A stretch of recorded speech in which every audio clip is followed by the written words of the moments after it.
요한계시록 17장.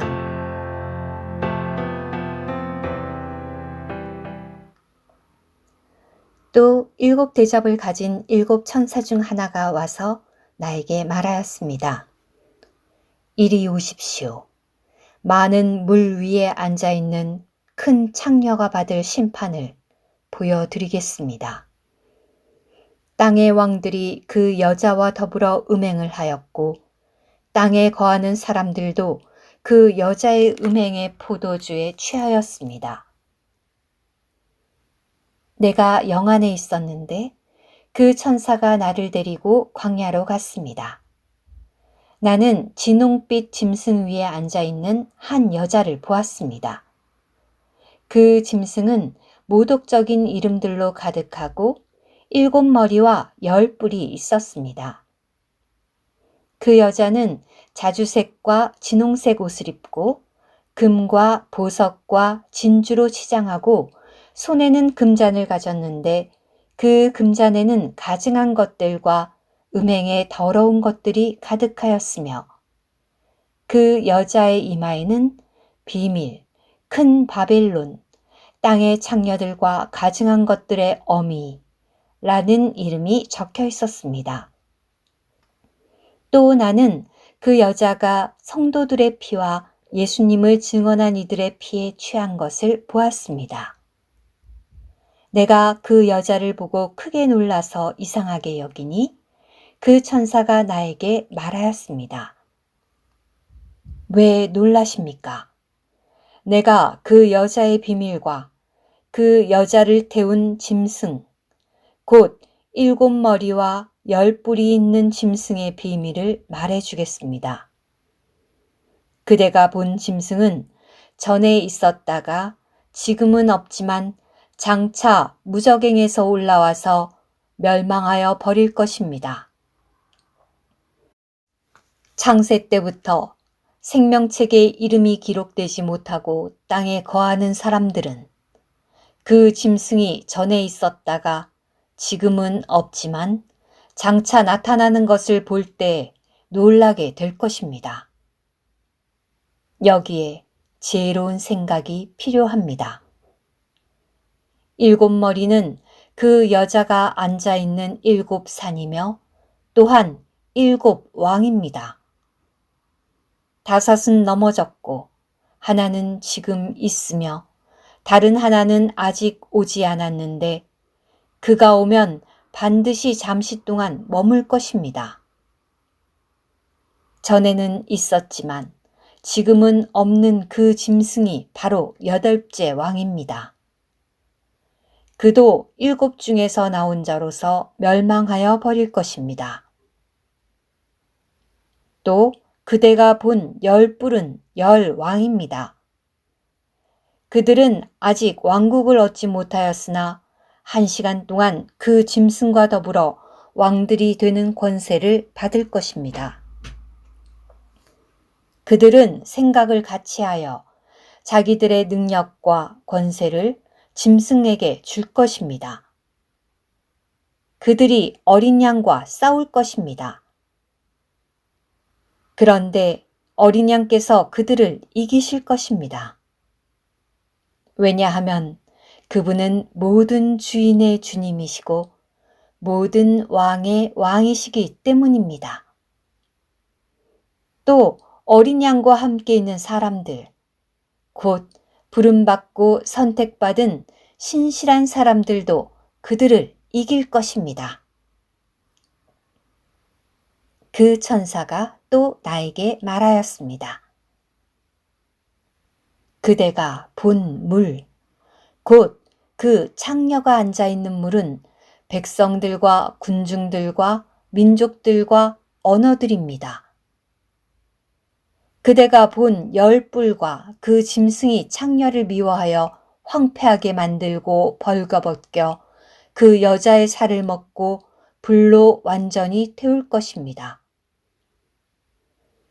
왜냐하면 하나님은 하나님의 말씀이 성취될 때까지 그분의 생각대로 행하시려는 마음을 그들에게 주셔서 그들이 생각을 같이하여 자기들의 왕국을 그 짐승에게 주도록 하셨기 때문입니다. 또한 그대가 본 그 여자는 땅의 왕들을 다스리는 통치권을 가진 큰 성입니다. 요한계시록 18장. 이 일들이 있은 후에 내가 보니 큰 권위를 가진 다른 천사께서 하늘에서 내려오시는데 땅이 그분의 영광으로 밝아졌습니다. 그분은 힘찬 음성으로 외쳐 말씀하셨습니다. 무너졌다. 큰 바빌론이 무너졌다. 바빌론은 귀신들의 거처가 되었고 온갖 더러운 영의 소굴과 더럽고 가증한 온갖 새의 소굴이 되었다. 왜냐하면 모든 민족이 그 여자의 음행으로 말미암은 분노의 포도주를 마셨고 땅의 왕들이 그 여자와 음행을 하였으며 땅의 상인들이 그 여자의 과도한 사치 덕분에 부자가 되었기 때문이다. 그리고 나는 하늘에서 나오는 다른 음성을 들었습니다. 내 백성아, 그 여자에게서 나오너라. 너희는 그 여자의 죄들에 참여하지 말고 그 여자가 받을 재앙들을 받지 않도록 하여라. 그 여자의 죄들이 하늘에까지 쌓였고 하나님께서 그 여자의 불의한 것들을 기억하셨다. 너희는 그 여자가 준 그대로 되돌려주고 그 여자의 행위에 따라 2배를 2배로 되돌려주며 그 여자가 섞은 잔에 2배로 섞어주어라. 그 여자가 자신을 영화롭게 하고 사치스럽게 산 그만큼 그 여자에게 고통과 슬픔을 주어라. 왜냐하면 그 여자가 마음속으로 나는 여왕으로서 앉아있다. 나는 과부가 아니니 결코 슬픔을 당하지 않을 것이다. 라고 말하기 때문이다.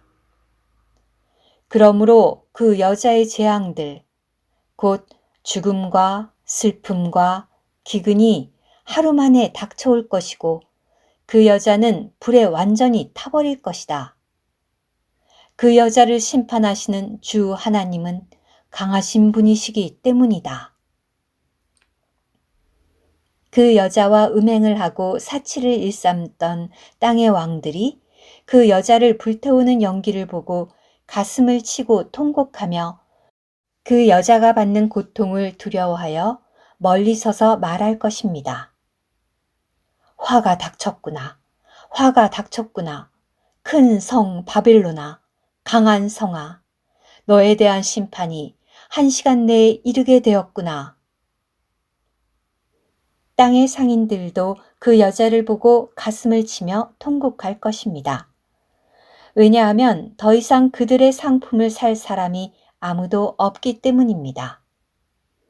그 상품은 금과 은과 보석과 진주요, 세마포와 자주색 옷감과 비단과 진홍색 옷감이요, 각종 향나무요, 상아로 만든 온갖 기구요, 갑진나무나 노시나 쇠나 대리석으로 만든 온갖 기구요, 계피와 향료와 향과 연고와 유향이요, 포도주와 기름과 고운 밀가루와 밀과 소와 양이요, 말과 수레와 노예들과 사람들의 혼입니다.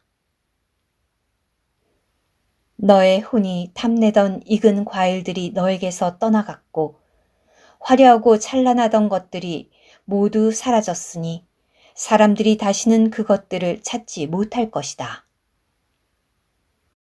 이 상품들을 판 상인들, 곧 그 여자 때문에 부자가 된 상인들은 그 여자가 받는 괴로움을 두려워하여 멀리 서서 가슴을 치고 통곡하며 말할 것입니다. 화가 닥쳤구나. 화가 닥쳤구나. 세마포 옷과 자주색 옷과 진홍색 옷을 입고 금과 보석과 진주로 치장한 큰 성아. 그렇게 많던 재물이 1시간 내에 황폐하게 되었구나. 모든 선장과 성객과 선원들과 바다에서 일하는 모든 사람이 멀리 서서 그 성을 불태우는 연기를 보고 외쳤습니다. 저렇게 큰 성과 같은 성이 또 어디 있을까? 그리고 그들은 머리에 티끌을 뿌리고 눈물을 흘리며 통곡하여 외쳤습니다. 화가 닥쳤구나. 화가 닥쳤구나. 큰 성아. 바다의 배를 가진 사람들이 모두 그 여자의 제물로 부자가 되었는데 그 여자가 1시간 내에 황폐하게 되었구나. 오, 하늘과 성도들과 사도들과 신원자들 여러분, 그 여자에 대해서 기뻐하십시오. 하나님께서 여러분을 위하여 그 여자에게 심판을 내리셨습니다. 한 힘센 천사가 큰 맷돌과 같은 돌을 들어 바다에 던지며 말하였습니다. 큰 성 바벨론이 이렇게 세차게 던져져 다시는 보이지 않을 것이다. 수금을 타며 노래하는 사람들과 음악하는 사람들과 피리 부는 사람들과 나팔 부는 사람들의 소리가 다시는 너의 안에서 들리지 않을 것이고 온갖 기술을 가진 기술자들도 다시는 너희 안에서 보이지 않을 것이며 맷돌 소리도 다시는 너의 안에서 들리지 않을 것이고 등불빛도 다시는 너의 안에서 비치지 않을 것이며 신랑과 신부의 음성도 다시는 너의 안에서 들리지 않을 것이다. 왜냐하면 너의 상인들이 땅의 대단한 인물들이었고 모든 민족이 너의 마술에 속았으며 신원자들과 성도들과 땅에서 죽음을 당한 모든 사람의 피가 그 도시에서 발견되었기 때문이다. 오늘의 말씀 한 구절. 요한계시록 17장 4절. 그 여자는 자주색과 진홍색 옷을 입고 금과 보석과 진주로 치장하고 손에는 금잔을 가졌는데 그 금잔에는 가증한 것들과 음행의 더러운 것들이 가득하였으며